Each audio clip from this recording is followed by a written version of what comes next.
আজকে বিশেষ কোনো দিন না, আজকে পবিত্র দিন শুক্রবার, সবাই হয়তো জুমার নামাজের জন্য যাবেন। আমাদের দেশের বর্তমান যে প্রেক্ষাপট, এই প্রেক্ষাপটে কথা বলার মতো অনেকগুলো সাবজেক্ট আমাদের সামনে থাকে, যে কোনো সময় আমরা যদি কথা বলতে যাই। আমেরিকায় আমরা একটা কথা বলি, we have enough on our plate. তো যদি অনেকগুলো খাওয়া দাওয়া থাকে, কোনটা আপনি খাবেন এটা নিয়ে আপনারা চিন্তা করতে থাকেন, অনেক সময় কনফিউজ হয়ে যান। That we can start from there. So আজকের আমাদের একজন বিজ্ঞ ভদ্রলোক, আমি লাকি যে ওনাকে আজকের আলাপ আলোচনা করার জন্য আমার সাথে পেয়েছি। আপনাদের অতি পরিচিত, বাংলাদেশে আমি একেবারে অপরিচিত, হয়তো আমার নামও কেউ জানেন না, কিন্তু আমি যার সাথে আজকের কথা বলবো উনি অনেক পরিচিত, অনেক বিজ্ঞ একজন মানুষ। ওনার কাছ থেকে আমরা অনেক মতামত শুনবো, ওনার ধারণা শুনবো আমাদের দেশের বর্তমান প্রেক্ষাপট সম্পর্কে। তো আসুন আমরা সবাই মিলে আমার সাথে যে অতিথি আজকের আছেন, আজকে তার সাথে পরিচিত হই। যিনি আছেন উনি একজন সাবেক সেনা কর্মকর্তা, ওনার নাম মেজর জেনারেল অবসরপ্রাপ্ত সৈয়দ মোহাম্মদ ইব্রাহিম বীর প্রতীক। হোপফুলি আমি ওনার নামটা ঠিক মতো বলেছি। আসসালামু আলাইকুম। আমি কি আপনার নামটা ঠিক মতো বলতে পেরেছি? অনেক শুকরিয়া। ওয়ালাইকুম আসসালাম ওয়া রাহমাতুল্লাহি ওয়া বারাকাতুহু। আপনি ঠিক মতো বলেছেন, অনেক শুকরিয়া, অনেক ধন্যবাদ। বাংলাদেশের রাজনীতিতে একটা কঠিন একটা কথা আছে। বিষয়টা এমনই দাঁড়ায় যে যারা ব্যারাকে চাকরি করে একসময় সিভিল লাইফে ফিরে আসে, it's like they don't have any option to become a politician. অনেক সময় কনভেনশনাল রাজনীতিবিদরা কথায় কথা বলে, উনি তো রাজনৈতিক নেতা না, উনি ব্যারাক থেকে এসছে।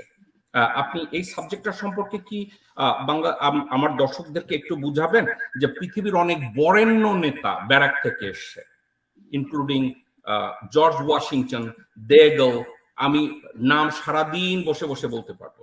আপনি যদি এই সাবজেক্টে বাংলাদেশের আমার দর্শকদেরকে কিছু একটা বলেন, যে ব্যারাক থেকে আসার অর্থ এটা না যে উনি রাজনীতিবিদ হতে পারবেন না এবং রাজনীতিতে উনি সফল হবেন না।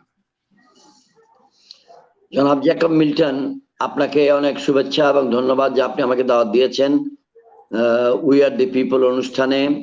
আজকে বাংলাদেশে শুক্রবার এবং বাংলাদেশে আজকে 24শে ফেব্রুয়ারি সকালবেলা 10:35 মতো বাজে এখন।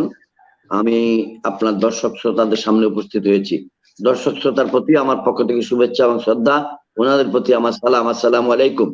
বাংলাদেশে আজকে শুক্রবার, আপনারা আমাদের থেকে আনুমানিক 11, 12 বা 10 ঘন্টা পিছিয়ে আছে আমেরিকা। আপনি যে প্রশ্নটা করেছেন এটা অত্যন্ত সুন্দর একটা প্রশ্ন এবং আনন্দিত যে আপনি এটা করেছেন। এখন থেকে নিয়ে 2-3 মাস আগে নভেম্বর মাসের 2 তারিখ 2022 বিবিসির বিখ্যাত সাংবাদিক জনাব আকবর, উনি ইন্টারভিউ নিয়েছিলেন আমার, সেটাও সম্প্রচারিত হয়েছে। ওখানে উনিও প্রশ্ন করেছিলেন যে আর্মির লোকজন পলিটিক্সে আসে কেন, আসে এত আগ্রহ হয়, বাট ফাইনালি কোথায় যায়। তো আমি উনাদেরকে বলেছিলাম যে বাংলাদেশে সামরিক বাহিনীর লোকজন যারা রাজনীতি করতে আসে বাংলাদেশে, সেটা 80-র দশকে আগে খুব কম ছিল। জিয়াউর রহমান মহোদয়ের সঙ্গে ছিলেন 7-8 জন, এরশাদ সাহেবের আমলে সেটা বেড়েছিল, অতঃপর বেড়ে বেড়ে বেড়ে বেড়ে এখন বেশ অনেক সংখ্যক লোক আছে। বাট একটা বড় বাট আছে, সে বাটটা হলো যত সামরিক বাহিনীর সাবেক অফিসাররাই রাজনীতিতে প্রবেশ করে থাকুন না কেন, তাদের একটা লক্ষ্য বস্তু থাকে। আমি আপনার প্রশ্নের উত্তর দিব, আপনি যেন মনে করেন না যে আমি এড়িয়ে যাচ্ছি, কিন্তু আমি একটা ব্যাকগ্রাউন্ড নিয়ে আসছি। সামরিক বাহিনীর লোকেরা যারা রাজনীতি করছেন, for example as of today, the 24th of February 2023, তারা প্রত্যেকে একটা আসনে একজন এমপি নির্বাচিত হতে চান এবং যেই রাজনৈতিক দলেই থাকেন না কেন সেই দল থেকে একটা আসন চান। একটা আসনের বেশি আকাঙ্ক্ষা খুব বেশি আছে বলে আমার কাছে অনুভূত হয় না, এবং ওই আসনটা না পেলে মনক্ষুণ্ণ হয় অত্যন্ত স্বাভাবিকভাবে, এবং আমিও তার প্রতি সহমর্মিতা জানাই। কিন্তু সৈয়দ মোহাম্মদ ইব্রাহিম রাজনীতি করছে একটা আসনের জন্য নয়। আমি এখানে আপনাকে একটু দেখাই দিই, আমি সরে গিয়ে দেখাচ্ছি, আপনার স্ক্রিনে কি লেখা আছে একটু দেখুন কাইন্ডলি। সাদা স্ক্রিনে এখানে লেখা আছে বাংলাদেশ কল্যাণ পার্টি জাতীয় রাজনীতিতে নেতৃত্বের অংশীদার হতে চায় এবং জাতীয় রাজনীতিতে গুণগত পরিবর্তন চায়। এই কথাটা আমার স্ক্রিনে লেখা আছে। বাংলাদেশ কল্যাণ পার্টির পক্ষ থেকে।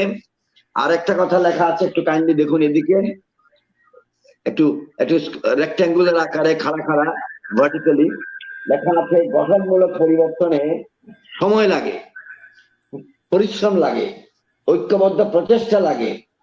তাই আমাদের আহ্বান যে সাথে থাকুন।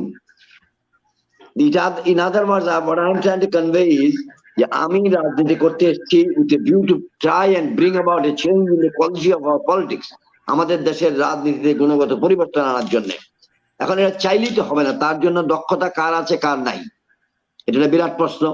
তাহলে আমি এখন আপনার প্রশ্নের উত্তর যদি দিতে চাই, সেটা হলো ব্যারাকস থেকে আসলেই যে সে পারবে না এমন কোনো কথা নাই। সাধারণভাবে একটা উত্তর দিব, আর আমার জন্য স্পেসিফিক উত্তর দিব।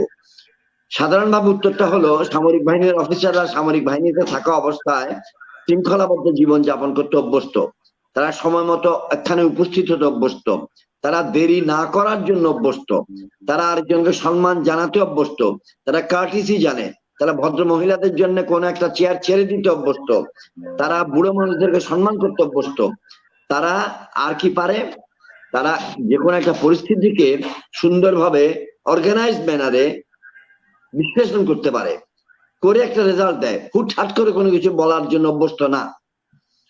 এগুলা কিন্তু পজিটিভ কোয়ালিটি। আর নেগেটিভ কোয়ালিটি হচ্ছে, যদি কেউ বলতে চায় ওনার তরুণ সময়টা তো উনি ব্যারাকসে কাটিয়েছেন, সৈনিকদের ছাড়া পান নাই, সেলিউট পাইতে অভ্যস্ত, কেউ সেলিউট না করলে, কেউ সালাম না দিলে মন খারাপ করে, সবাইকে আশা করে সবাই স্যার বলবে, এরকম একটা কথা। তো এগুলো নেগেটিভ গুলো খুবই ছোট কথা, আমার দৃষ্টিতে পজিটিভ গুলো বড় কথা, যার জন্য ব্যারাকসের থেকে যারা আসে তারা রাজনীতি করতে পারে। কিন্তু এই কথাটা বাংলাদেশের জন্য, because of the polluted environment in Bangladesh, difficult. বাংলাদেশের রাজনীতি এখন কতটুকু কালো, সেটা উদাহরণ দিলে যে আমি বলবো, বুড়িগঙ্গা নদীর পানি যতটুকু দূষিত এবং কালো, তার থেকেও বেশি দূষিত এবং কালো হচ্ছে বাংলাদেশের রাজনৈতিক পরিবেশ। সেখানে বুড়িগঙ্গা নদীতে যেমন একজন নৌকাওয়ালা পানিতে হাত ডুবালে তার চামড়ায় ইনফেকশন হয়ে যায়, আমাদের দেশের রাজনীতিতে অনেক ভালো মানুষ ঢোকার পরে ভালো মানুষটাও ইনফেক্টেড হয়ে যায়। ওকে, স্পেসিফিক্যালি এখন আপনাদেরকে আমারটা বলি। Why do I consider myself, আপনি যে ব্যারাকস থেকে আসা মানে কোনো সমস্যা নয়। প্রায় 45-44 বছর চাকরি করার পর, প্রায় 44 ইয়ার্স, জেনারেল আইজেনহাওয়ার তিনি দ্বিতীয় বিশ্বযুদ্ধের সময় 1939 থেকে 1945 যে যুদ্ধটা হয়েছিল, আজকের তরুণ প্রজন্ম হয়তো ইতিহাস পড়ে না, সেই যুদ্ধের সময় ইউরোপিয়ান থিয়েটারে মার্কিন যুক্তরাষ্ট্রের পক্ষ থেকে এবং মিত্রদের পক্ষ থেকে সর্বাধিনায়ক ছিলেন, supreme commander allied forces Europe, ইংরেজিতে লেখা হচ্ছে SACUR, সিকিউর। তিনি মার্কিন যুক্তরাষ্ট্রে রাজনীতিতে গিয়ে প্রেসিডেন্ট হলেন ওভারওয়েলমিং মেজরিটিতে, এবং তিনি 2 টার্ম প্রেসিডেন্ট ছিলেন, এবং ওনার অন্যতম ভাইস প্রেসিডেন্ট ছিলেন রিচার্ড নিক্সন। ওনার আগে যিনি ছিলেন, ওনার টিবিএ নাম বলেন তো, জ্যাকব মিল্টন, কি নামটা? ইউএস প্রেসিডেন্টের কথা বলছেন না? ট্রুম্যান। তিনিও ছিলেন একজন সামরিক বাহিনীর লোক। জন এফ কেনেডি ছোটকালে ছিলেন সামরিক বাহিনীর লোক। এই সামরিক বাহিনীর লোকেরা ফ্রান্সের ডেগল, যিনি বর্তমান রিপাবলিক অফ, যেটা Republic, France has first Republic, second Republic, third Republic, fourth Republic, এটার প্রতিষ্ঠাতা হচ্ছে চার্লস ডেগল। ডেগলটা ওনার নামের জন্মগত নামের অংশ নয়, গল এলাকা থেকে এসছেন বলে ওনাকে চার্লস ডেগল বলা হচ্ছে। He was a general, he is a military man. আপনি কোথায় জন কেনেডির আগে আপনি কোথায় ডুয়েট আইজেনহাওয়ারের কথা বলছেন, আমেরিকান প্রেসিডেন্ট, উনি একজন কেনেডির আগে ডুয়েট আইজেনহাওয়ার আগে ট্রুম্যান, হ্যারি ট্রুম্যান ছিলেন। ওকে, আরো ছিলেন, আরো উইনস্টন চার্চিল, ব্রিটিশ প্রধানমন্ত্রী। He fought in the Boer War. He was a lieutenant in South Africa when he was taking part in active war. তো ওকে, আমি এগুলো বললাম এই জন্যে যে সামরিক বাহিনী থেকে আসলে কেউ যদি আন্তরিক হয়, তার পক্ষে সাফল্য অর্জন করাই স্বাভাবিক। আর মেজর জেনারেল ইব্রাহিম সম্বন্ধে আপনি যদি বলতে চান, what is his background? I served in the army for 27 years and now I'm leading a retired life of 27 plus years. তাহলে সমান সমান। আমি পার্বত্য চট্টগ্রামে যখন ব্রিগেড কমান্ডার দায়িত্ব পালন করছিলাম 1987, 88, 89, তখনই অ্যাকচুয়ালি আমার রাজনীতিতে হাতে খড়ি হয়। Although I was A serving colonel, এবং আমি অকুপাই করছিলাম একজন ব্রিগেডিয়ারের চেয়ার। সেই সময়টা এমন ছিল যে 24 ঘন্টা না হয়ে যদি দিনটা আল্লাহ আমাকে 30 ঘন্টা দিতেন আমি খুশি হতাম। অর্থাৎ আমরা 3 থেকে 4 ঘন্টার বেশি ঘুমাতে পারিনি 2 বছর। ওই সময় মানুষকে সংগঠিত করা, মানুষের কাছে যাওয়া, সেখানে দুটো পক্ষ ছিল, একটা বাংলাদেশি পক্ষ, একটি অ্যান্টি বাংলাদেশি পক্ষ। এই অ্যান্টি বাংলাদেশি পক্ষ রাতের বেলা রাজত্ব করত, আর বাংলাদেশি পক্ষ না রাতেও রাজত্ব করতো না, দিনেও করতো না, চুপচাপ ঘুমাতো। তাদেরকে সংগঠিত করার যে অভিজ্ঞতা, এবং 25শে জুন 1989, 1989, 25th জুন একটা নির্বাচন করানো সেখানে for and behalf of Bangladesh, সেই অভিজ্ঞতার আলোকে আমি বুঝেছি যে আল্লাহ চাইলে আমি মানুষের কাছে যেতে পারবো, যেতে পারি। এবং আল্লাহ রাব্বুল আলামিন সে কয়েকটা গুণ আমাকে দিয়েছে। রাজনীতিতে আসার পর স্যার বলার জন্য কাউকে বাধ্য করি নাই। আমি গণ অধিকার পরিষদের হাজার হাজার ছেলেরা আমাকে ভাইয়া ডাকে, দাদা ভাই ডাকে কেউ, নানা ভাই ডাকে কেউ। In other words, one has to be pro people, one has to know যে কাকে কখন বেড়ায় ধরবেন, কাকে কখন তার। ওকে, সো ওকে, আমি একটা সাবজেক্ট এই জন্যই জিজ্ঞাসা করলাম। বাংলাদেশের রাজনীতি করতে গেলে পারস্পরিক শ্রদ্ধাবোধ এবং প্রত্যেকটা মানুষকে রাজনীতিতে ওয়েলকাম করা based on their quality, qualification and patriotism. কিন্তু আমার মনে হয় বাংলাদেশের রাজনীতিতে যারা রাজনীতি করে তারা এই সাবজেক্টটাকে, আমার মনে হয় একটু ডেরোগেটরি ওয়েতে তারা বলতে চাচ্ছে ব্যারাকে যারা থাকে তাদের অবস্থান ব্যারাকেই থাকবে, তারা বাইরে কেন রাজনীতি করবে। For example, after our liberation around 1972 or 73, ওই সময় বাংলাদেশের প্রেসিডেন্ট শেখ মুজিবুর রহমান সাহেব গাড়িতে কোথাও যাচ্ছিলেন এবং ওখানে বোধহয় 33 ডিবের জিওচি ছিলেন, আমি ভুলও হতে পারি, জিয়া রহমান সাহেব, উনি বোধহয় দরজা খুলে দিয়েছিলেন কুমিল্লা ভিজিটের সময়, অথবা ঢাকার কোন জায়গায় দরজা খুলে দিয়েছিলেন। এখন সাবজেক্টটাকে এভাবে পোর্ট্রে করা হয় যে জিয়া রহমান ছিলেন চৌকিদার আর উনি ছিলেন দফাদার, উনি ছিলেন জমিদার। সাবজেক্টটাকে এভাবে, আপনার কি মনে হয় না একজনকে যা ছোট করার জন্য এই ধরনের কথাবার্তাগুলো সোশ্যাল মিডিয়ায় টানা হয়, নিজেরা আলাপ আলোচনা করে যে কোথাকার কোন মেজর কোথায় কি করেছে না করেছে। আমি সাবজেক্টটা এই দিকে যাওয়ার জন্য আপনাকে আমি জিজ্ঞাসা করলাম, does people in uniform has that authority or right to join politics and become more productive? People in uniform, আপনার প্রশ্নে দুটো শব্দ ব্যবহার করেছেন ইংরেজিতে, তাদেরকে অথরিটি এবং রাইট আছে কিনা। আমার উত্তর হলো তাদের অথরিটি নেই। অথরিটিটা কর্তৃত্ব পরায়ণবাদী শব্দ। তাদের রাইট আছে, তাদের অধিকার আছে। এবং ইঞ্জিনিয়ার ভাই যদি ইঞ্জিনিয়ারিং থেকে রাজনীতি করতে পারে, মাছের ব্যবসায়ী ভাই যদি করতে পারে, হুন্ডি চোরাচালানকারী যদি করতে পারে, তাহলে একজন বাংলাদেশ সরকারের সাবেক প্রথম শ্রেণীর কর্মকর্তা, প্রেসিডেন্টস কমিশন প্রাপ্ত কর্মকর্তা, শিক্ষিত, মেধাবী, সাহসী যদি হয়, তিনি কেন রাজনীতি করতে পারবেন না? আর যেটার দিকে আপনি ইঙ্গিত দিচ্ছেন, এটা অত্যন্ত বেদনাদায়ক একটি বিষয়। আমি সৈয়দ মোহাম্মদ ইব্রাহিম জ্ঞাতসারে গত 50টি বছরে কোনোদিন বঙ্গবন্ধু শেখ মুজিবুর রহমানকে বা মুক্তিযুদ্ধকালীন প্রবাসী সরকারের নেতৃত্বকে বা মেজর জেনারেল জিয়াউর রহমান, বীর উত্তম এবং ওনার সঙ্গী সাথীদেরকে খাটো করে অবহেলাপূর্ণ মনোভাব নিয়ে কিছু বলি নেই, কারণ আমি বলারই যোগ্য না। আমি যখন লেফটেন্যান্ট ইব্রাহিম যুদ্ধ করি তখন বঙ্গবন্ধু শেখ মুজিবুর রহমান বাংলাদেশের রাষ্ট্রপতি, তিনি জেলখানায়। প্রবাসী সরকারের নেতৃত্বে আমরা যুদ্ধ করেছি। আমি যখন যুদ্ধ করি তখন জিয়াউর রহমান মহোদয় একজন সেক্টর কমান্ডার, একজন ফোর্স কমান্ডার, আর 1 বছর পরে তিনি উপপ্রধান, সেনাপ্রধান হয়েছিলেন। আমি তখন লেফটেন্যান্ট ক্যাপ্টেন। আজকে 2023 সালে আমি একজন অবসরপ্রাপ্ত মেজর জেনারেল, বা 1995-96-তে আমি একজন সার্ভিং মেজর জেনারেল ছিলাম। কিন্তু আমি আমার সিনিয়রদেরকে যদি সম্মান দেই, তাহলে আমার জুনিয়ররা আমাকে সম্মান দিবে। আর বাংলাদেশে আপনাকে আরো একটা কথা, মজার গল্প বলি। আপনি যদি কোনো শিক্ষক সম্প্রদায়ের সম্মানিত ব্যক্তির সামনে পড়েন, আর উনি যদি কোনো একজন ব্যক্তি পরিচিত কাউকে চেনে, তা বলবে ওটা আমার ছাত্র।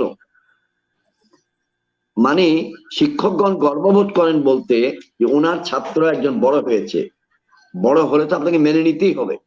আমি একটা উদাহরণ দিয়ে বলতে চাই, when I was a major general in 1995-96 in Bangladesh Army, বা তার 3 বছর আগে আমার হাত দিয়ে যারা কমিশন পেয়েছে ভাটিয়ারিতে বাংলাদেশ মিলিটারি একাডেমি থেকে, তারা আজকে 2023 সালে serving brigadier general, serving colonel, serving lieutenant colonel, serving major এবং বেশ কিছু সংখ্যক স্বইচ্ছায় বাড়িতেও চলে গেছেন।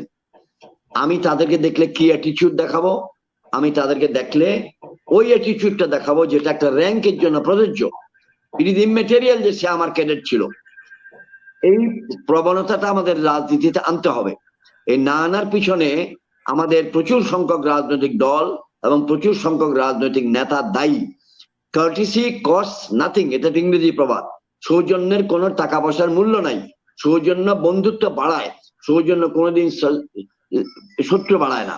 আশা করি আপনি এটা পেয়েছেন। আমি আবেদন করব বাংলাদেশের সকল মানুষের কাছে, সকল শ্রোতামণ্ডলের কাছে, যে আমরা যেন আমাদের জাতীয় নেতৃত্বকে উপযুক্ত সম্মান দিতে অভ্যাস করি। অভ্যাস না করলে আগামী ভবিষ্যতে 10 বছর 20 বছর পর আমরা যখন পরলোক গমন করব, আমাদেরকে ওই তখনকার প্রজন্ম সম্মান দিবে না। আমরা এটা এনফোর্স করতে হবে। Nobody must insult Bangabandhu, nobody must insult Ziaur Rahman. উদাহরণ দিলাম, শুধু দুজন নয়, আরো থাকতে আছেন। এটাই সাবজেক্টটা। আমি জিয়া রহমান সাহেব এবং শেখ মুজিবুর রহমান সাহেব, অফকোর্স আপনি তাদের ভালো কথা বলেছেন। আমার তো মনে হয় বাংলাদেশের কোন রাজনীতিবিদ রাজনীতিতে যারা আছেন, রাজনৈতিক নেতা কর্মী বা দেশপ্রেমিক কাউকেই কেউ যেন ছোট করে কথা না বলে। এটাই তো ভদ্রতা, এটাই তো সহনশীলতা। এখন আপনাকে একটা কথা বলে আমি কথা সাবজেক্টগুলোকে অন্যদিকে ঘুরিয়ে নিই। আপনি ইন্ডিয়ান একজন জার্নালিস্ট ছিলেন, ওনার সাথে আমার দেখা হয়েছে, কথা হয়েছে, ওনার সেমিনার আমি শুনেছি। ভদ্রলোকের নাম ছিল কুলদীপ নায়ার। সো কুলদীপ নায়ারকে নিউ ইয়র্কে প্রেস ক্লাবে একবার জিজ্ঞাসা করা হয়েছিল, can make a comments in regards to the politics in Bangladesh. তো কুলদীপ নায়ার বলছিলেন যে আমি রাজনীতির উপরে কমেন্ট করতে পারি, because I'm a political commentator, but I'm not expert to make a comment on a politics which is not exactly a politics, rather I would call it social prostitution. এই কথাটাকে আপনি কিভাবে মন্তব্য করবেন? বাংলাদেশের রাজনীতি নিয়ে বলেছেন। এই কথাটা শুনতে খুবই খারাপ লাগে, খুবই খারাপ লাগে। কুলদীপ নায়ারের মন্তব্যটা না আসলেই ভালো হতো। এই মন্তব্যটার জন্য শুধু কুলদীপ নায়ার একলা দায়ী না। আয়নাতে চেহারা যেটা দেখা যায় সেটা বিশ্রী দেখা যায়। যদি একজন লোকের গালে কালি মাখা থাকে, চুল শেভ না করা থাকে, চুল না আশ্রায়, তা আপনি আয়নার সামনে দাঁড়াইছেন কেন? তাহলে আমরা যে ছবিটা কুলদীপ নায়ারের সামনে দিয়েছি, কুলদীপ নায়ার তো সেটারই মন্তব্য করেছেন। এখন আমি আশা করি জ্যাকব মিল্টন ছোট ভাই, যে আপনি আমার একটা কথা মাইন্ড করবেন না বা শ্রোতা মন্ডলীয় করবেন না। একটা বই আছে ইংরেজিতে, তার লেখকের নাম নোয়া, নামটা পুরো নামটা ভুলে যাচ্ছি, NOAH, shadow in the rivers অথবা এরকম নাম, ইংরেজি বই। সেই বইয়ের মধ্যে আমি যদি আপনার আলোচনায় এই কথাটা আসবে জানলে আমি আমার শেলফ থেকে বইটা তুলে নিতে, যে আমার বইগুলো দেখান, আমার বইয়ের শেলফ গুলো। আলহামদুলিল্লাহ, these are just half of the shelves that I could accommodate and others are in other rooms. তো আমি যেটা বলার জন্য দাঁড়াইছি, ওই বইয়ের এক জায়গায় একটা কোটেশন আছে। কোটেশনটা আমার না, কোটেশনটা লর্ড ম্যাকলের। এবং লর্ড ম্যাকলেকে আজকের প্রজন্মের কাছে পরিচয় করাই দিতে চাইলে হলে এটা বলতে হবে 1830 বা 31, 32, 33 সালের দিকে তৎকালীন ইস্ট ইন্ডিয়া কোম্পানির সরকার মোগল আমলের আইন বদলাইয়া ভারতবর্ষের জন্য নতুন আইন করার প্রয়োজনীয়তা যখন বোধ করেছিলেন, তখন তারা লন্ডনের ব্রিটিশ সরকারের কাছ থেকে সহায়তা চেয়েছিলেন যে আমাদেরকে একজন উপযুক্ত লয়ার পাঠান যিনি আমাদের দেশে ভারতের জন্য একটা আইন বানায় দিবে, ক্রিমিনাল প্রসিডিওর কোড, সিআরপিসি। তখন লর্ড ম্যাকলে এসেছিলেন, ম্যাকলেকে বললো যে আমরা ইস্ট ইন্ডিয়া কোম্পানি দেশ শাসন করছি, আমরা মোগল আইন বদলাতে চাই, মোগল আইনের বদলে আমরা চাচ্ছি আমাদের উপযুক্ত ব্রিটিশ মানসিকতার আইন এখানে প্রণীত হোক। তো তখন লর্ড ম্যাকলে বলল, যাদের জন্য আইনটা বানাবো আমি তো তাদের সম্বন্ধে বেশি কিছু জানি না, আমাকে আগে মানুষগুলো সম্বন্ধে জানতে হবে, তারপর আমি তাদের জন্য প্রযোজ্য আইন বানাতে পারবো, তাহলে আমাকে একটু সফর করার বন্দোবস্ত দেন। তো সে মাস 4 5 6 আমার কথায় একটু ইনকিউরিসি থাকলে এটা মনে করবেন সময়ের ব্যবধানে, বয়সের ব্যবধানে ছুটে গেছে। তিনি 3 4 5 মাস সময় সফর করলেন, বাংলা, বিহার, উড়িষ্যা বেড়াইলেন এবং তিনি মানুষ সম্বন্ধে জানতে চেষ্টা করলেন। যে বইটার নাম শ্যাডো ইন দি রিভার্স, সেই বইটাতে কোট করা আছে বাক্যটা। তখন সেই মন্তব্য করেছিল তখনকার আমাদের বাঙালি সম্বন্ধে, এটা আমি ইব্রাহিমের বক্তব্য না, এবং এটা মুক্তিযুদ্ধের আগের কথা। মুক্তিযুদ্ধের মাধ্যমে বাঙালি জাতি প্রমাণ করেছে আমরা ইচ্ছা করলে কিন্তু ঐক্যবদ্ধ হয়ে যুদ্ধ করতে পারি, অন্যায়ের প্রতিবাদ করতে পারি। এই পজিটিভ কথাটাকে রেকর্ডে রাখার পর বলতে চাচ্ছি 1833 সালে ওই ম্যাকলে কি বলেছিলেন, কথাটা ভালো না।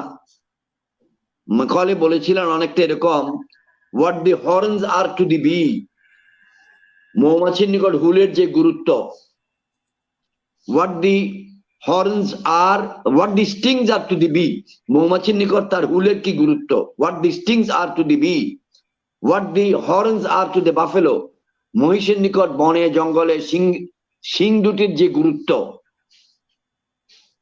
What beauty is to the Greek deity, Greek উপাখ্যানে মহিলা দেবীদের নিকট সৌন্দর্যের যে গুরুত্ব, বাঙালির নিকট প্রতারণার একই গুরুত্ব।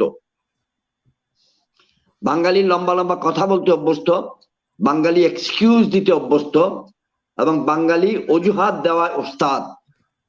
এই কথাটা 1833 সালে আমি আর আপনি আজকের আলোচনাটা বোরিং হইতে না নিয়ে এখন আমি অন্য কয়েকটা সাবজেক্টে আমরা ঢুকি যেখানে লোকজন এটার কনক্লুশন দিয়ে দেই।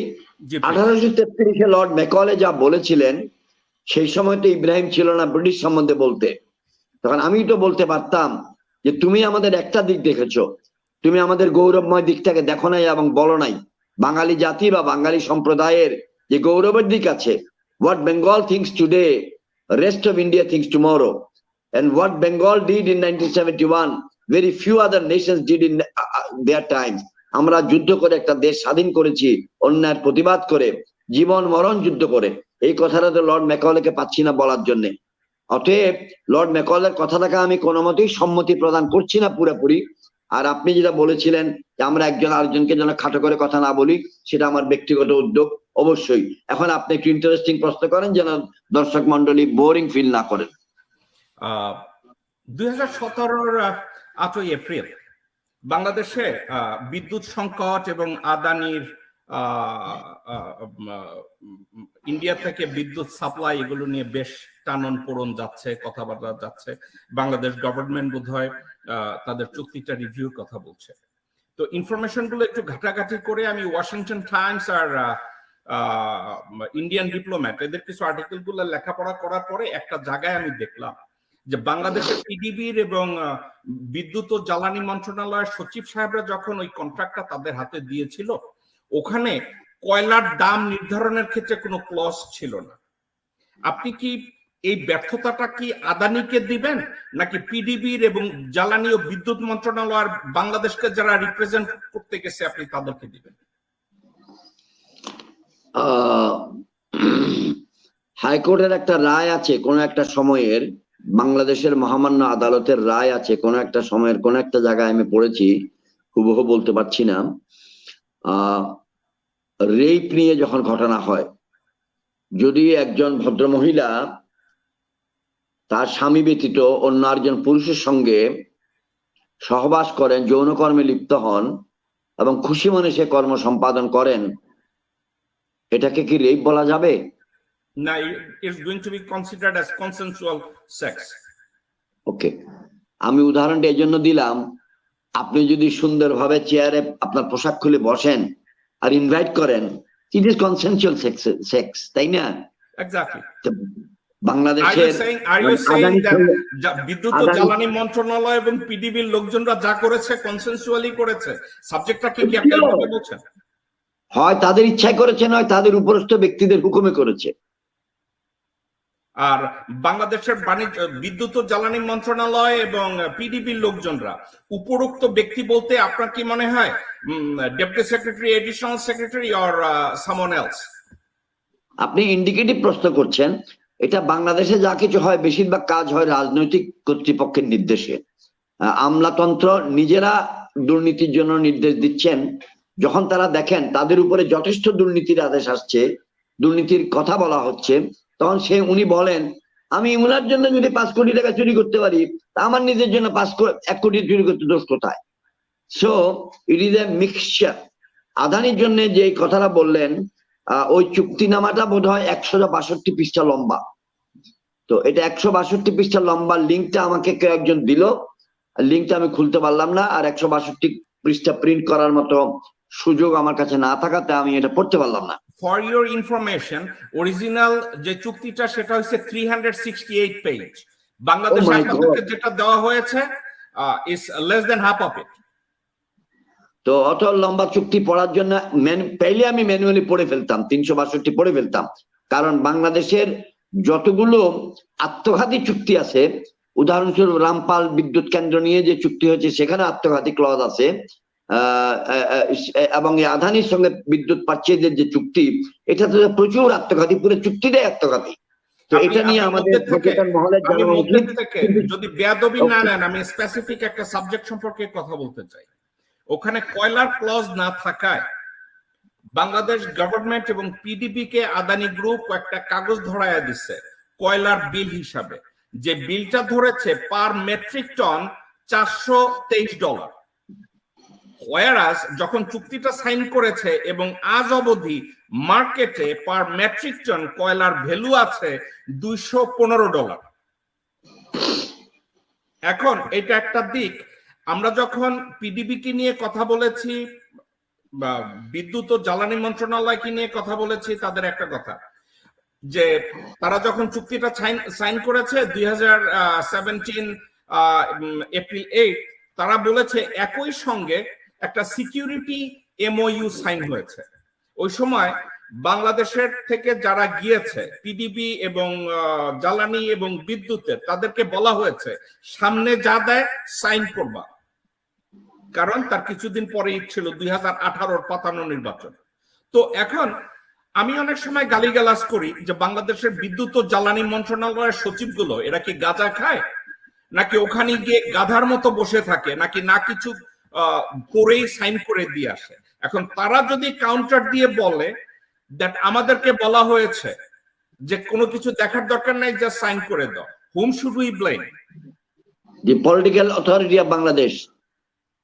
Name one.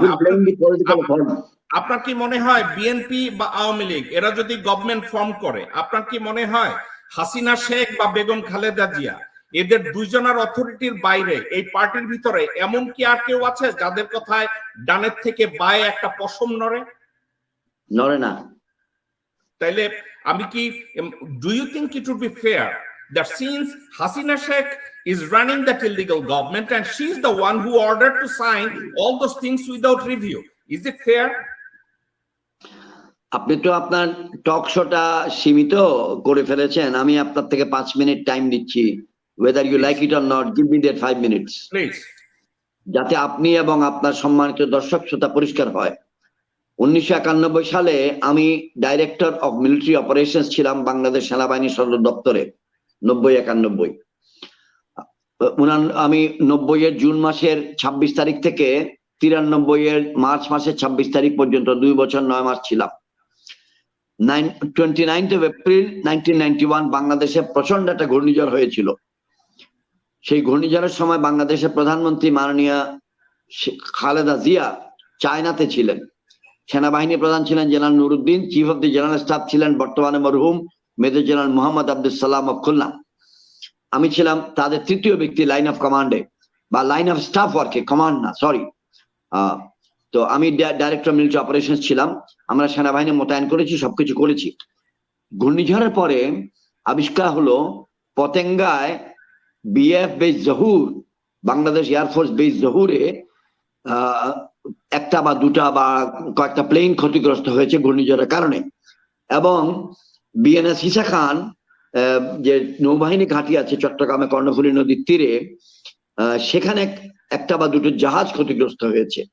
এগুলোর উপর তদন্ত হয়েছিল যে কেন ক্ষতিগ্রস্ত হলো। সেই সময় বাংলাদেশের প্রেসিডেন্ট ছিলেন বর্তমানে মরহুম প্রেসিডেন্ট যে Shahabuddin, chief justice one time. সেই তদন্ত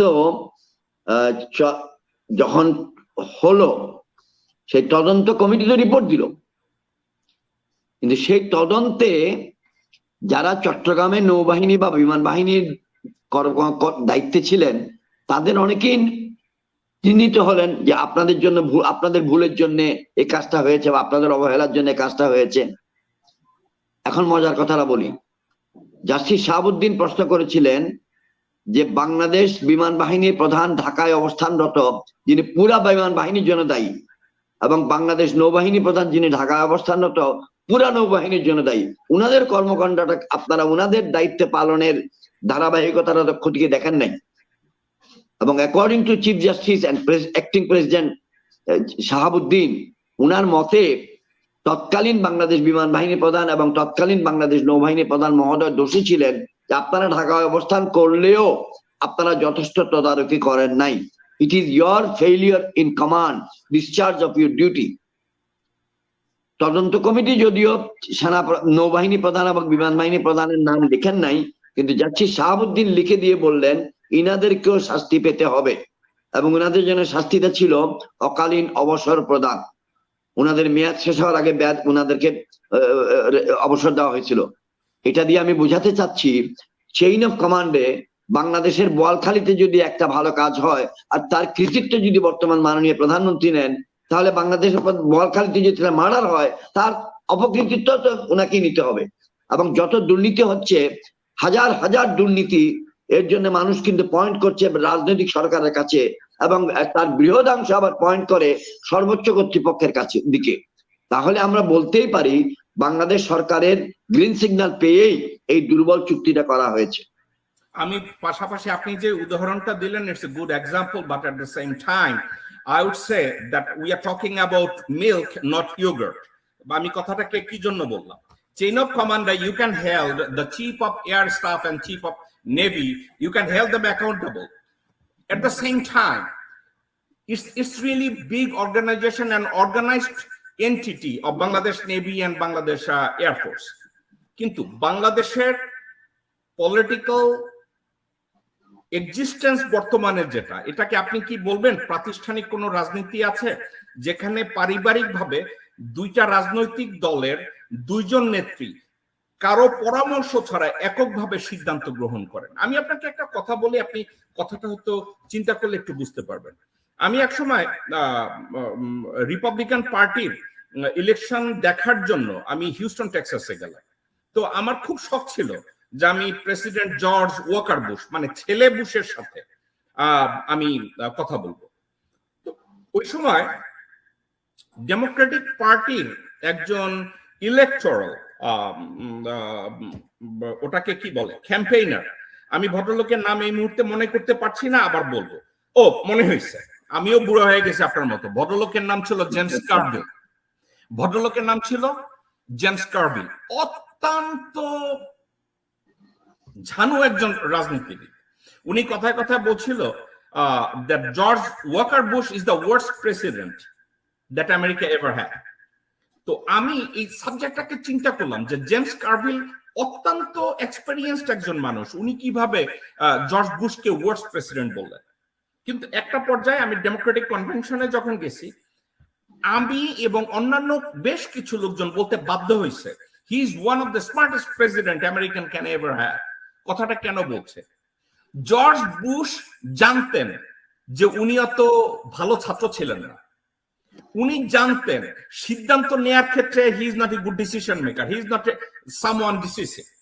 উনি জানতেন that he is not good in planning, he is not good in execution. এখন এত কিছু ভালো না হওয়ার পরেও তাহলে ভালো প্রেসিডেন্ট কেন হলো? সে এটা জানার পরে সে একটা সিদ্ধান্ত নিয়েছে যে আমি তো এগুলো জানি না। He surround himself with all of the smartest people who knows things. He gave them authority to run the government. Mughal বাদশা আকবরের নবরত্নের মতো। Do you really think that বাংলাদেশে গত 15, 16, 17 বছরে আওয়ামী লীগ অবৈধভাবে ক্ষমতাটা আঁকড়ে ধরে আছে? এবং আমি এর জন্য আওয়ামী লীগকে দায়ী করি না, আমি দায়ী করি আওয়ামী লীগের তথাকথিত মালিক হাসিনা শেখকে। আমি যদি কথাটা বলি খুব কি বাড়িয়ে বলা হবে? কারণ হাসিনা শেখ কোনো কিছু করার আগে বা পরে কারোর সাথে কোনো আলাপ আলোচনা করে না। হ্যাঁ, মিডিয়ার রিপোর্ট মোতাবেক আগামী দিনে যিনি মহামান্য রাষ্ট্রপতি হবেন তার মনোনয়নটা যে নিয়মে হয়েছে, এটা বাংলাদেশের মিডিয়া, প্রিন্টেড মিডিয়ার উপর রিপোর্ট ভিত্তি করে আমি বলছি যে সেটা একদমই প্রমাণিত যে সিদ্ধান্তটা এককভাবেই বাংলাদেশের বর্তমান প্রধানমন্ত্রী নিয়েছেন একলা। তো আমি কথাটা আপনার সামনে তুলে ধরে বলতে চাই, বাংলাদেশের সংবিধান, যে সংবিধানটা 1991 সালের সেপ্টেম্বর মাসে সংশোধিত হয়েছিল, যেই সংশোধনের মাধ্যমে রাষ্ট্রপতি পরিচালিত সরকার থেকে প্রধানমন্ত্রী পরিচালিত সরকারে যায়, সেই সংশোধনীর সময় বিএনপি ক্ষমতায় ছিল, পার্লামেন্টে মেজরিটি ছিল, তারা অবহেলাপূর্ণভাবে সংশোধনীটি পরিচালনা করেন, যার কারণে যেখানেই লেখা ছিল প্রেসিডেন্ট সেখানে বসায় দেওয়া হয়েছে, প্রতিস্থাপন করা হয়েছে প্রধানমন্ত্রী। সো প্রধানমন্ত্রী is now enjoying as much power as a president, এবং সুযোগ এবং সুবিধা পেয়ে, তাবেদার আমলাতন্ত্র পেয়ে তিনি নিজের ক্ষমতাকে আরো বাড়িয়ে নিয়েছেন। এখন বাংলাদেশে বলতে গেলে, এটা আক্ষরিক বলছি, আল্লাহ যেন আমার ইমানকে কবুল করেন, যে প্রধানমন্ত্রীর হুকুম ছাড়া বাংলাদেশে কিছু হয় বলে আমার বিশ্বাস হয় না। এর কারণ, গুলি মারতে হলেও প্রধানমন্ত্রীর হুকুম লাগে, গুলি বন্ধ করতে হলেও প্রধানমন্ত্রীর হুকুম লাগে, একটা ফাইল একটা অফিস থেকে আরেকখানে যেতে প্রধানমন্ত্রীর হুকুম লাগে। মাননীয় লতিফ সিদ্দিকী এখন থেকে 2, 3, 4 বছর আগে বা 5 বছর আগে যখন একটা বিপদে পড়ে গিয়েছিলেন আমেরিকার কোনো একটা স্থানে কোনো কিছু বলার কারণে, তারপর বাংলাদেশে এসেছিলেন, তিনি টেলিভিশনে বলেছিলেন কথাটা যে আমি তো 1,64,00,000 টাকা দেই। মানে উনি বলেছিলেন যে উনি মিস্টার সজীব ওয়াজেদ জয়কে 1,64,00,000 টাকা করে মাসে দিতেন, এরকম একটা কথা। আশা করি আমার ফিগারটা ভুল না, ভুল হলে আমি ক্ষমা চাই, কিন্তু এই কথাটা তো গোপন ছিল। আব্দুল লতিফ সিদ্দিকী বলে দেওয়াতে কিন্তু মানুষ জানলো। আমি বলতে চাচ্ছি, এরকম বাংলাদেশের মাননীয় মন্ত্রীগণ, মাননীয় আমলাগণ অনেক কিছু জানেন দুর্নীতি সম্বন্ধে, অপশাসন সম্বন্ধে, মিস গভর্নেন্স সম্বন্ধে, মিস রুল সম্বন্ধে, কিন্তু তারা চুপ করে আছেন, মানুষকে জানাচ্ছে না। এর দায়িত্ব তাদেরকেও নিতে হবে, শুধু একজনকে নিলে হবে না। বাংলাদেশের যে সময় 2017 সালে 8ই এপ্রিল যেই আদানির সাথে যে চুক্তিটা হয়েছে, ওই চুক্তি না, এটা ছিল এমওইউ, যে যাই হোক যেটা হয়েছে, ওই সময় একটা নিরাপত্তা বিষয়ক between Bangladesh and India, there was another memorandum been signed. Hasina Sheikh was there, and at that time ওই নিরাপত্তা চুক্তি বলি আর আর্টিকেলস অফ মেমোরেন্ডাম বলি বা এমওইউ বলি, মেমোরেন্ডাম অফ আন্ডারস্ট্যান্ডিং বলি, দুইটার যাই বলি, ওই মেমোরেন্ডাম অফ আন্ডারস্ট্যান্ডিং এ বাংলাদেশের এই চুক্তিটাকে কখনোই পুরোপুরি বাংলাদেশে প্রকাশ করা হয় না, কখনোই প্রকাশ করা হয় না। সালমান রহমান বা দরবেশ বাবা বাংলাদেশের সর্ববৃহৎ ব্যাংকের টাকা লুণ্ঠনকারী একজন ব্যক্তি, তার ইন্ডিপেন্ডেন্স পত্রিকায় বোধহয় কিছু কিছু জিনিস ছাপা হয়েছিল। আমি জানি না, আমি আপনাকে এই শো করার আগে আমি আপনাকে এইটার কিছু লেখা আমি পাঠিয়েছিলাম, আমি জানি না আপনার সময় হয়েছে কিনা এগুলো দেখার মতো। তার ভিতরে কয়েকটা ক্লজ আছে, এই ক্লজ গুলো নিয়ে আপনার সাথে আমি একটু কথা এই জন্য বলতে চাই, আপনি একজন সামরিক বাহিনীর অবসরপ্রাপ্ত কর্মকর্তা। এখন এখানে একটা ক্লজে আমি দেখেছি, যেটা অরিজিনাল ডকুমেন্ট থেকে আমি সামহাউ ম্যানেজ করেছি, এখানে লেখা আছে Indian forces can carry out operation any day and time inside Bangladesh without prior authorisation from Bangladesh government to suppress Islamic militancy in Bangladesh. সাবজেক্টটাকে আপনি কিভাবে দেখেন? First of all, do you really think that Bangladesh has Jongi or Islamic militancy? আমার অনুভূতি হলো বাংলাদেশে কিছু কিছু সংগঠনের নাম পাওয়া যায়, মিডিয়ার মাধ্যমে জানতে পারি। অর্থাৎ সমাজের এমন একটা অবস্থানে, এমন একটা স্থানে আমাদের অবস্থান, বা ইব্রাহিম বা তাদের মতো লোকদের, যেখানে সবকিছুর সঙ্গে 100% সম্পর্ক পাওয়া মুশকিল হয়ে যায়, আমরা অনুভব করতে মুশকিল হয়ে যায় আমাদের জন্য। এখন আমরা মিডিয়ার মাধ্যমে জানতে পারছি, গত 20 বছরের কথা যদি ধরি, যে 2-4টা জায়গায় জঙ্গি সংগঠন হয়েছে। আমি এটা উড়িয়ে দিব না যে হয় নাই। বিশেষ করে 2001 সালের 9/11 এর পরের থেকে বিশ্বের অনেক জায়গাতেই অনেক কিছু হয়েছে, সেই জন্য বাংলাদেশও সেটার থেকে নিরাপদ না, এটা বলতে হবে আমাকে। কিন্তু যে পরিমাণ জঙ্গি হয়েছে বলে বাংলাদেশ সরকার মিডিয়ার মাধ্যমে প্রচার করেন, বা বাংলাদেশের আমলাতন্ত্র প্রচার করেন, সেই পরিমাণ হয়েছে কিনা এটা আমার অনেক সন্দেহ আছে। This is one. আমি সেটার থেকেও বড় করে বলছি, আমি একটা শব্দ ব্যবহার করছি, ইফ, যদি। আপনি যেহেতু বলছেন জনগণকে সাক্ষী রেখে, আমি ধরে নেব এটা সত্য। এবং যদি আমি নিজের চোখে সেই চুক্তিটা দেখি নেই, ইন্ডিপেন্ডেন্স পত্রিকাতে বন্ধ হয়ে গেছে, আর ওই আমলের কপিগুলো আমার কাছে নাই, তো আমি এই কথা যদি কোথাও লেখা থাকে, স্বাধীন বাংলাদেশের একজন নাগরিক হিসাবে, স্বাধীন বাংলাদেশের একজন সাবেক সেনাবাহিনী কর্মকর্তা হিসাবে, আমি এর শতভাগ প্রতিবাদ করি, শতভাগ নিন্দা জানাই, এবং আহ্বান করব এটা সংশোধন করে ফেলার। দেশপ্রেমিক যে কোনো ব্যক্তি এর প্রতিবাদ করবে। আমার দেশের মাটিতে আমার সরকারের অনুমতি ব্যতীত কেন অপারেশন করবে? Who is he and who is they, who are they? আমি কথাটা এই জন্য বললাম, শুধু এই কারণে নয় যে ইসলামিক জঙ্গিদের ধরার জন্য। ইসলামিক জঙ্গির বাহানা বানিয়ে তো সে অন্য যে কোনো কারণে আসতে পারে। এখন আমি কথাটা বলছি, শুনতে খারাপ লাগতে পারে, 1989 সালের জুন মাস থেকে নিয়ে 90 সালের জুলাই পর্যন্ত আমি মার্কিন যুক্তরাষ্ট্রের পেনসিলভেনিয়া রাজ্যের রাজধানী হ্যারিসবার্গের নিকটে কার্লাইল ব্যারাকসে অবস্থিত ইউনাইটেড স্টেটস আর্মি ওয়ার কলেজের ছাত্র ছিলাম। শীতকালে তারা আমাদেরকে মধ্য আমেরিকা, সেন্ট্রাল আমেরিকার 3টে রাজ্যে বেড়াতে নিয়ে যাওয়ার কথা ছিল, এবং প্রথম রাজ্য ছিল পানামা। যেদিন আমরা রওনা দিব তার 12 ঘন্টা আগে পানামাতে আমেরিকার গোপন ইনভেশন হয়।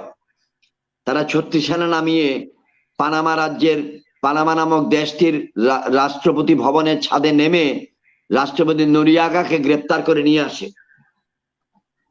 কাজটা অবৈধ। একটা স্বাধীন সার্বভৌম দেশ জাতিসংঘের সদস্যের বাড়িতে যেয়ে আপনি হামলা করেছেন, এটা আমেরিকা বলে পার পেয়েছে। এখন যদি আরেকজন মনে করে যে আমিও আমেরিকা এবং বাংলাদেশে তাই করতে চাই, তাহলে আপনি কি করবেন? আমাদের এয়ারপোর্ট থেকে লোক নিয়ে চলে গেছে, এটা আমরা শুনেছি, মিডিয়াতে পড়েছি। আমাদের সরকার প্রতিবাদ করে নাই। আমি কথাটা এই জন্য বলছি, বাংলাদেশের গুরুত্ব এখন কেন অনেক বেশি। পদ্মা সেতু হওয়ার পর, যমুনা সেতু হওয়ার পর বাংলাদেশের গুরুত্ব চরম ভাবে বেড়ে গেছে, ঝুঁকিও বেড়ে গেছে। আজকে থেকে 15-20 দিন আগে আমি জনাব পিনাকি ভট্টাচার্যের একটা ইউটিউব শুনতেছিলাম। সেখানে তিনি বাংলাদেশের দক্ষিণ পশ্চিমে বৃহত্তর বাংলাদেশ এবং চট্টগ্রাম ও পার্বত্য চট্টগ্রামের মধ্যে যে জায়গা ফেনী ভ্যালি, এবং সেখানে ফেনী নদী আছে। আমি চট্টগ্রামের ছেলে, ওই নদীর উপরে ব্রিজ দিয়ে আমি কতবার গেছি নিজে গণি নেই জীবনে কোনোদিন। তারপরেও জনাব জ্যাকব মিল্টন, আপনাকে এবং আপনার মাধ্যমে সম্মানিত দর্শক শ্রোতাকে মনে করাই দিচ্ছি, দ্যাট চাকরি, সংক্ষিপ্ত চাকরি জীবনে অনেকগুলো ভাইটাল জায়গায় চাকরি করেছি, and the one of them is director of military operations। তাহলে বাংলাদেশ সেনাবাহিনীর মিলিটারি অপারেশন আমার পেটের ভিতরে আছে, কিন্তু সেটা আমি বলি না। কিন্তু আপনি বন্ধ করেন না, পিনাকি সাহেব যে কথাটা বলেছেন, দি ইম্পর্টেন্স অফ ফেনী, সেখানে মিরেশ্বরের কাছে ইকোনমিক জোনে কাকে ইকোনমিক প্লট বরাদ্দ করেছেন, খেয়াল করুন।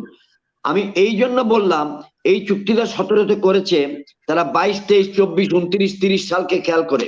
সেই সময় যদি বাংলাদেশে এমন কোন সরকার আসে যে সরকার ভারতের প্রতি বৈরী নীতি বা বন্ধুত্বপূর্ণ সম্পর্ক কমিয়ে দেয়, এবং তখন ভারতের স্বার্থে তারা বাংলাদেশে যেন সেনাবাহিনী ঢুকাতে পারে, আপনার কথাটাকে সত্যি ধরে আমি এই মন্তব্যটা করছি। কিন্তু এটা অত্যন্ত গর্হিত হবে, এবং আমার বিশ্বাস বাংলাদেশের মানুষ মেনে নিবে না। বাংলাদেশ কখনোই আমি যে কথাটাকে আপনার দৃষ্টি আকর্ষণ করব, যে আপনি একটা কথা বলছেন যে বাংলাদেশে ইসলামিক মিলিটেন্সি দুই একটা থাকতে পারে, কিন্তু মিডিয়া যেগুলো দেখাচ্ছে এগুলো না। এখন আমার কাছে কতগুলো লিস্ট আছে বাংলাদেশের, আমি বলবো স্ট্রে ডগ বেনজির সহ র্যাবের এবং পুলিশের কতগুলো নেরি কুকুর আমেরিকা এসছে। আমেরিকা আসার পরে আমেরিকান গভর্নমেন্টের সাথে তারা শেয়ার করেছে যে বাংলাদেশে একটা জঙ্গি সংগঠন আছে, সেই সংগঠনগুলোর যে কতগুলো নাম আছে তারা আমেরিকায় দিয়ে গেছে। আমি অবাক হই। আমি আপনাকে গল্প শোনাচ্ছি না, এগুলো ইউএস ট্রেজারি এবং এফবিআই কালেকশন থেকে আমার নেওয়া। তারা বলেছে বাংলাদেশে একটা সংগঠন আছে যেটার নাম al Qaeda in the Indian subcontinent. They are located in Uttara Dhaka.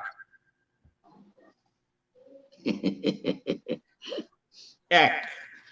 দুই, এই বেনজির নামের হারামজাদা জাহাঙ্গীর আলম, মামুন, এই শুকর ছানারা বলেছে বাংলাদেশে আরেকটা জঙ্গি সংগঠন আছে, আমার জীবনে আমি এদের নাম শুনি নাই, benevolence international foundation, also known as al Birr al দাউলিয়া। তাদের অবস্থানটা হয়েছে মুন্সিগঞ্জ, ঢাকা। আমি আপনাকে গল্প শোনাচ্ছি না, ব্ল্যাক অ্যান্ড হোয়াইট। তারপরে এরা বলেছে বাংলাদেশে একটা সংগঠন রয়েছে তার নাম আইসিস। মানে আমাকে আপনি বলেন বাংলাদেশে নাকি এক্সিস্টেন্স অফ আইসিস বাংলাদেশ, সেখানে কতগুলা ক্যাটাগরি দেয়া আছে। They also known as Khalifat in Bangladesh, Khalifat soldier in Bangladesh, soldiers of the Khalifat in Bangladesh. তাদের অবস্থান আছে ঢাকা, রংপুর, সিলেট এবং ঝিনাইদহ। কথাগুলো কে বলেছে? বাংলাদেশের নিযুক্ত আর্মির তথাকথিত জেনারেল হারামজাদা আজিজ এই ইনফরমেশন গুলো শেয়ার করে গেছে।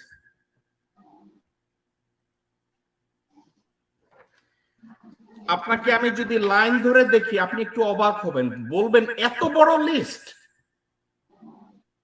দিয়ে গেছে।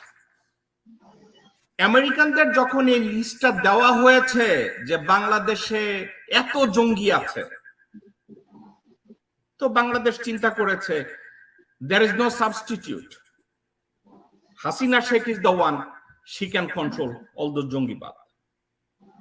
America took about 6 months to a year. They realized that all of the information being provided are nothing but lies. যার জন্য আপনি জানেন যে গত বছর হাসিনা শেখ আমেরিকা আসার পরে 2 সপ্তাহ বসে বসে হাত পা টিপেছে, একজন কেরানিও তার সাথে দেখা করে না। এর কারণ হচ্ছে যে শি ইজ নট রিলায়েবল। এই ইনফরমেশন গুলো, এখন এই যে ইনফরমেশন গুলো দিয়ে গেছে, এতগুলো ইনফরমেশন, এত পাতা, এখন তারা বলছে বাংলাদেশে জঙ্গি আছে।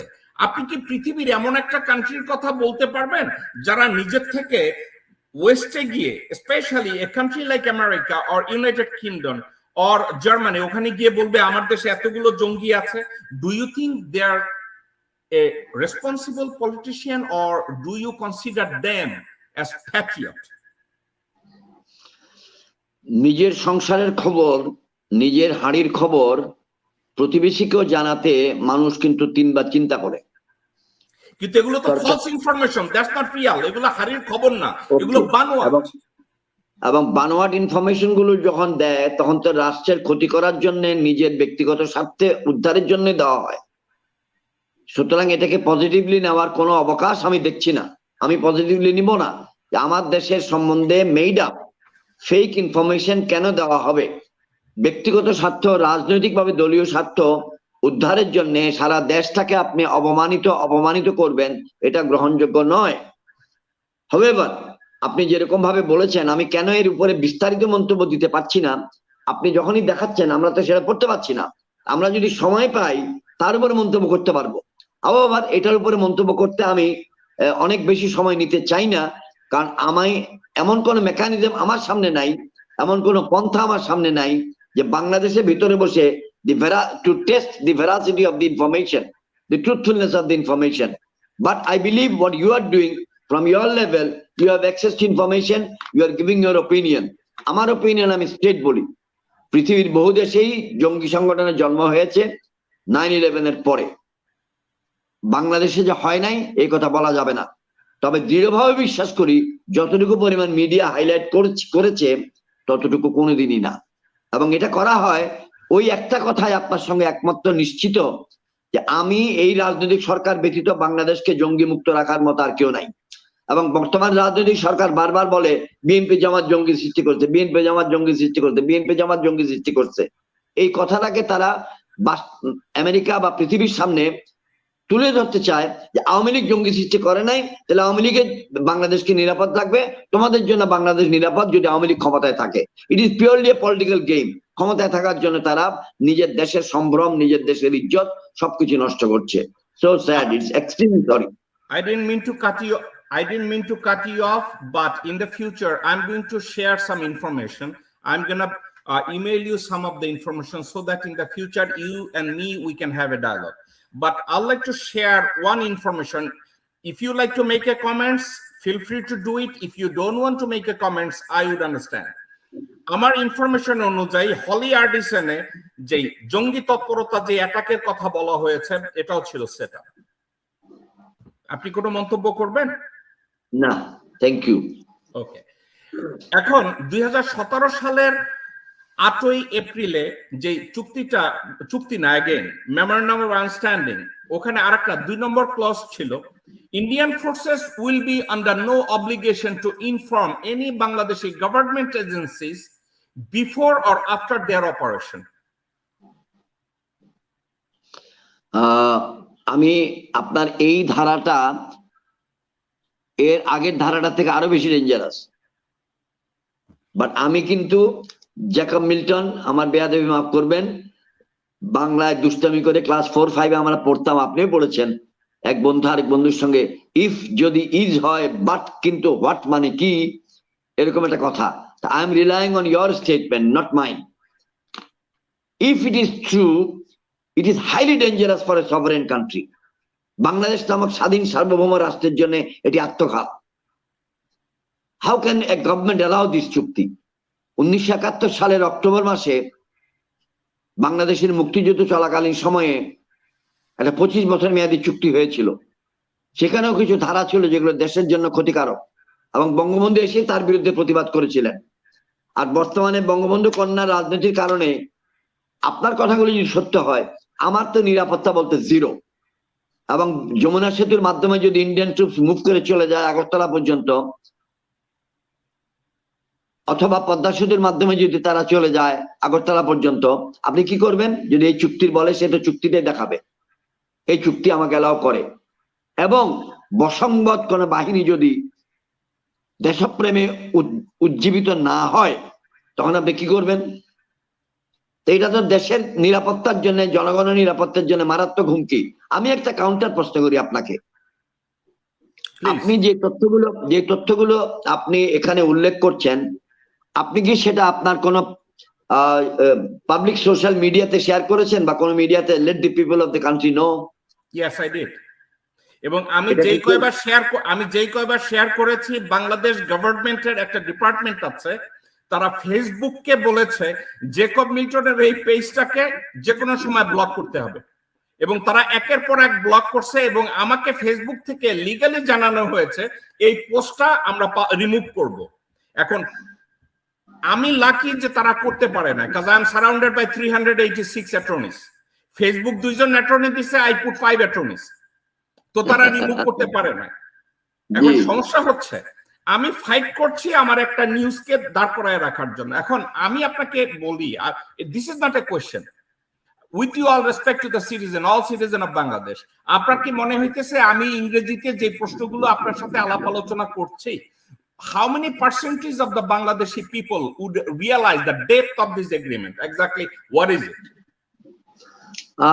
খেটে খাওয়া মানুষ 1 মিনিটের জন্য চিন্তা করবে, কারণ আমাদের বর্তমান রাজনৈতিক সরকার 14 বছরে ব্রেনটাকে ভোতা করে দিছে এবং একমুখী করে দিয়েছে।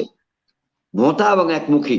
আগে একটা ইংরেজি শব্দ ছিল পলিটিসাইজেশন অফ দ্য অ্যাডমিনিস্ট্রেশন। এখন সেই শব্দটা এক ধাপ উন্নতি হয়েছে, Awamisation of politics and politicisation of administration. Allow me to go to the next point. Number 3. To avoid public outrage, Indian forces will order Bangladeshi police, RAB, BGB, and DGFI will conduct operation under their direction. If the target and object are alive, Indian forces will take them under their custody without any objection from Bangladeshi Armed Forces Services or the government. আবার পড়েন।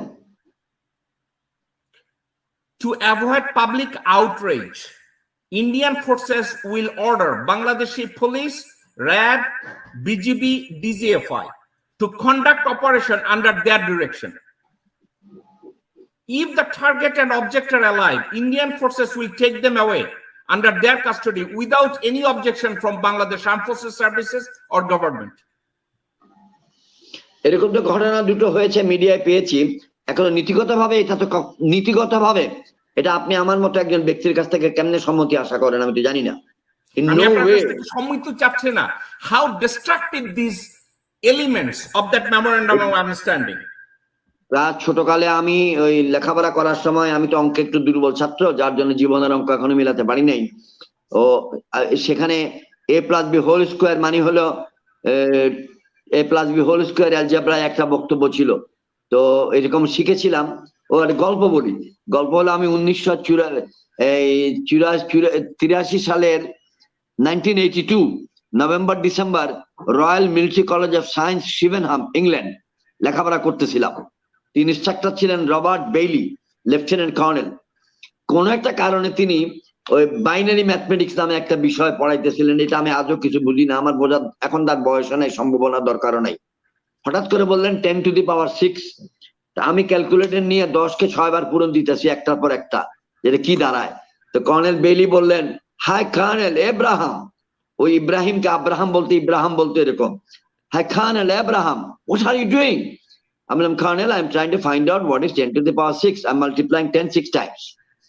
Well, don't tell me you don't know what is 10⁶. I বললাম, colonel Bailey, if I knew, I would not have been sitting as a student in front of you. তো আমি উদাহরণ দিয়ে এটা বলছি যে আপনি বললেন এটা ডিস্ট্রাকটিভ ফর বাংলাদেশ। এটা destructive how many times? Destructive to the infinity times. একটা দেশের সার্বভৌমত্ব এবং অস্তিত্ব।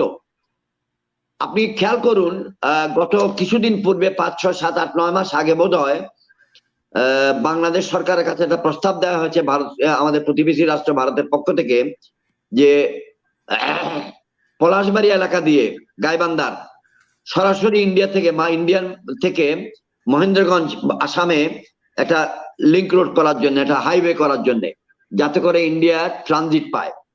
এখন থেকে 11-12 বছর আগে, 13-14 বছর আগে ভদ্রলোক মারা গেছেন, যিনি একজন পিএইচডি হোল্ডার। ট্রানজিট, তারপরে ট্রানজিট শব্দের বদলে লেখা গেল কমিউনিকেশন, কানেক্টিভিটি, অনেক রকমের সুন্দর সুন্দর ইংরেজি শব্দ দিয়ে আমাদের মাথাটা ঘোলাই দেওয়া হইলো। উদ্দেশ্য ছিল বাংলাদেশের মিডিয়ার মাধ্যমে বাংলাদেশে এমন একটা পরিবেশ সৃষ্টি করা, যাতে বাংলাদেশ সরকার ভারতকে যখন অনুমতি দিবে তাদের রাস্তার মধ্যে গাড়ি যেতে কেউ যেন আপত্তি না করে। আপনি জানেন, ট্যারিফ কমিশন কর্তৃক সুপারিশকৃত রেটও বাংলাদেশ সরকার গ্রহণ করে নাই। এটা নামকাও আসতে কানা পয়সা রেট দিয়েছে বাংলাদেশের রাস্তাঘাট গুলোকে ধ্বংস করার জন্য। আই এগ্রি, আমাদের প্রতিবেশী অবশ্যই বাংলাদেশের উপর দিয়ে ট্রানজিট পেতে পারেন আন্তর্জাতিক নিয়ম অনুযায়ী, আমি কেন আপত্তি করব না। আমাকেও ট্রানজিট দিতে হবে, আমি যেন নেপাল যেতে পারি, নেপাল যেন বাংলাদেশে আসতে পারে।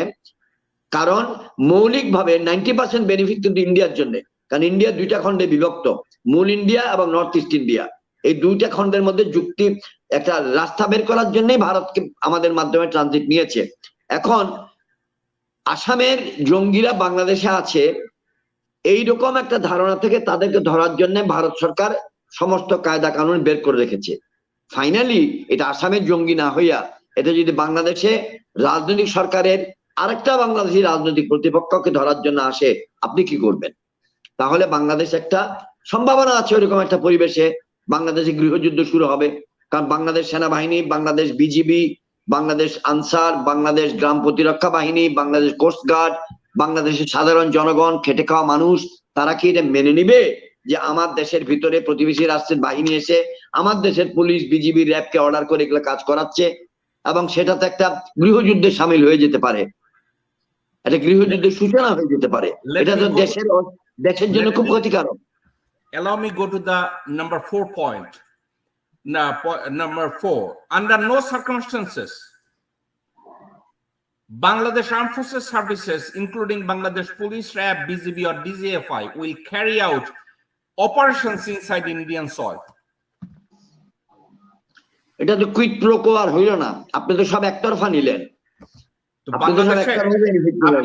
আপনি বাংলাদেশের সাথে ইন্ডিয়ার এমন একটা চুক্তির কথা বলেন যে চুক্তিটা ফেয়ার ছিল। Give me one example. I don't have any. এখন একটা কথা বলি, বাংলাদেশে গলা শুকানো হয় মুক্তিযুদ্ধে বাংলাদেশকে নাকি সাহায্য করেছে। আমি আমেরিকান ডিক্লাসিফাইড ডকুমেন্ট থেকে দেখেছি বহির্বিশ্ব থেকে টোটাল $3.1 বিলিয়ন তোলা হয়েছে মুক্তিযুদ্ধে বাংলাদেশকে সাহায্য করার জন্য, কিন্তু খরচ হয়েছে $579 million. What the rest of the money goes? The rest of the money goes to যারা সাপোর্ট করেছেন তাদের। কিন্তু এটার থেকে বড় কথা হলো অর্থনৈতিকভাবে বিশ্ব যেমন বাংলাদেশের পক্ষে দাঁড়িয়েছে এবং তার বিরাট অংশটাই ভারতের মাধ্যমে দাঁড়িয়েছে, এটা বাস্তবতা। আবার আপনি মেহেরবানি করে এটাও মেনে নিবেন যে ভারত আমাদেরকে সাহায্য করেছে, না করলেও পারতো, কিন্তু করেছে তার দ্বৈত স্বার্থে, একটা আমাদের স্বার্থ, একটা তার স্বার্থ, যুগপৎ দুইটা ইন্টারেস্টের জন্য। আমি আপনার সাথে with due all respect I would disagree. For the sake of the Bangladeshi liberation, I don't think India made any initiative. আজকে ইন্ডিয়ান প্রজাতন্ত্রের কোন জায়গায় বা বহির্বিশ্বের কোথাও লেখা নাই 1971 এর যে ওয়ার হইছে it was the liberation war of Bangladesh. এটাকে স্ট্রেট বলা হয় there was a war between India and Pakistan and India prevailed. Where is the liberation of Bangladesh? যতগুলো আর্মি অফিসার ওখানে তাদের বায়োগ্রাফি লেখা গেছে এবং ইন্ডিয়ান গভর্নমেন্ট যতগুলো পাবলিশ করছে, they did not mention ever that the causes of that liberation war has anything to do with the independence of Bangladesh. It was just India-Pakistan war and India prevailed. তো আপনারা যতই বলেন যে বাংলাদেশকে সাহায্য করেছে, হাওয়ার এই সাবজেক্টটা নিয়ে আমি আর আপনি আরেকদিন করব, আমরা সময় শেষে আছি। এটা বলেই নিতে হবে।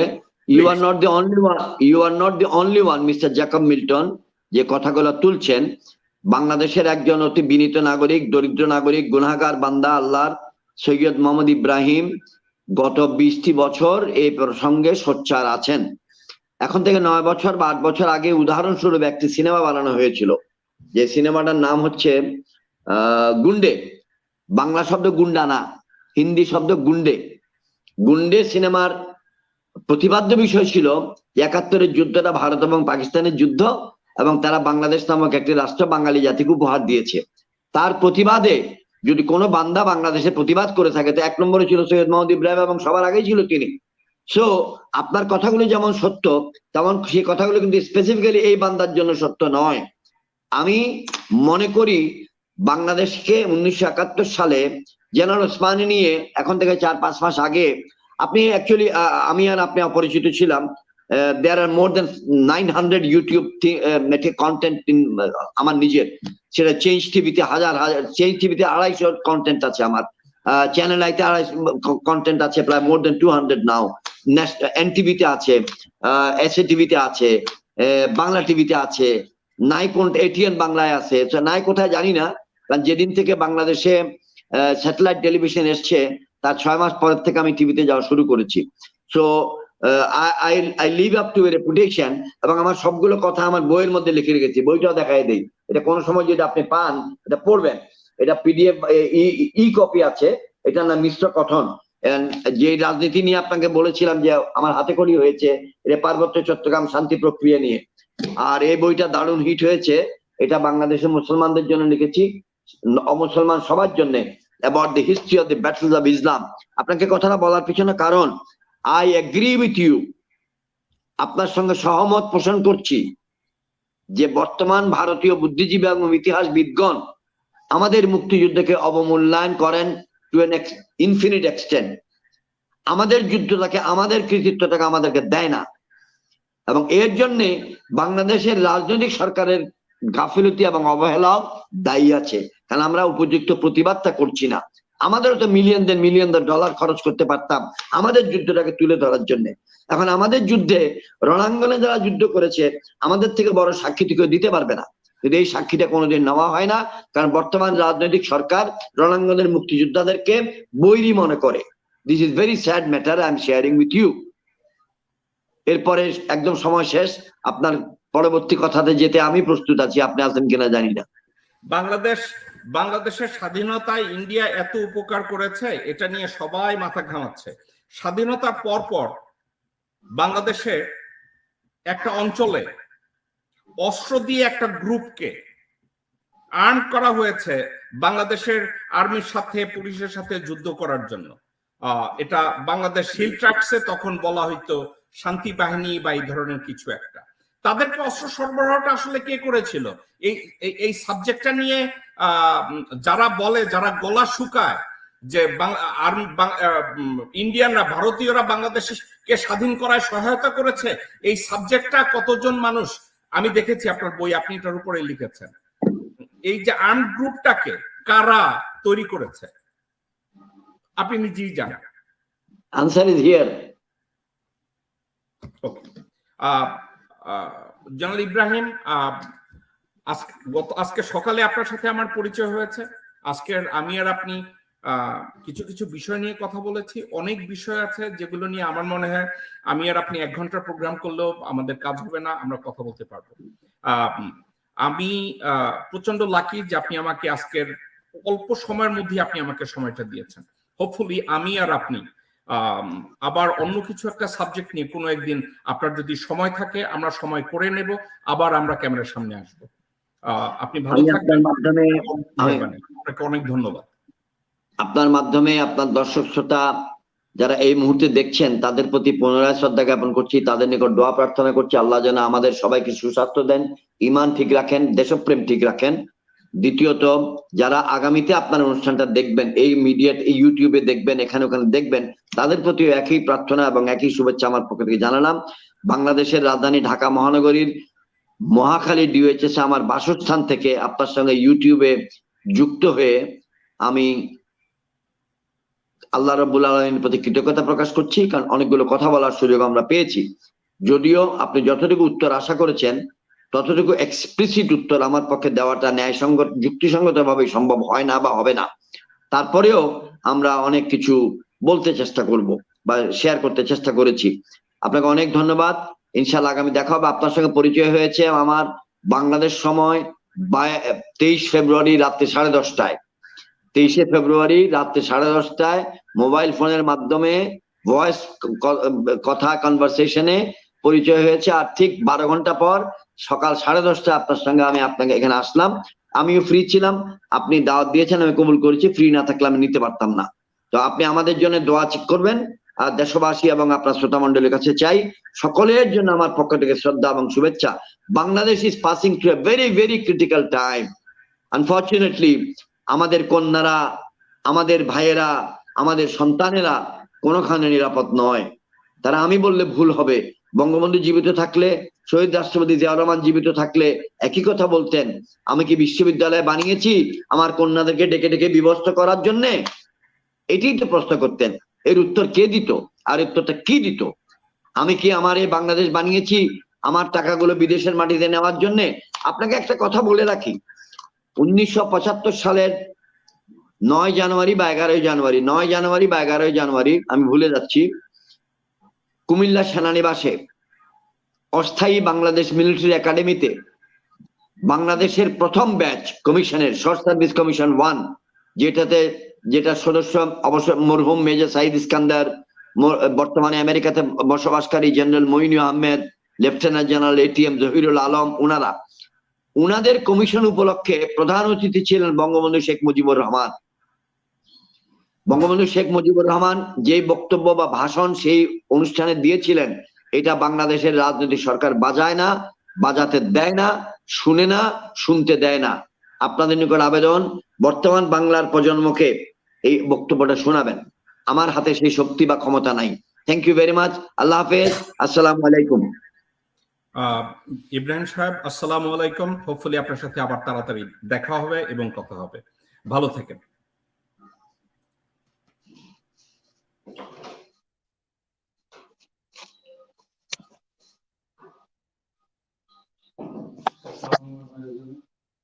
বুঝি না, হ্যাঁ তুই যা।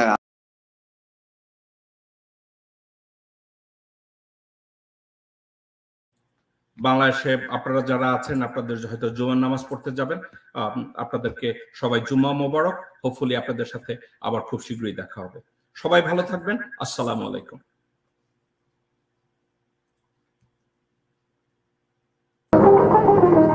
কারা রইল বোকাপাট, কারা রইল বোকাপাট, ভেঙে ফেল রেল পাট, রক্ত জামার শিকল পুজোর ভাষণ বেদি। ওরে ও তরুণ নিশান, ওরে ও তরুণ নিশান, তোর তলায় বিশাল ধ্বংস নিশান, প্রাচীর প্রাচীর ভেদি। কারা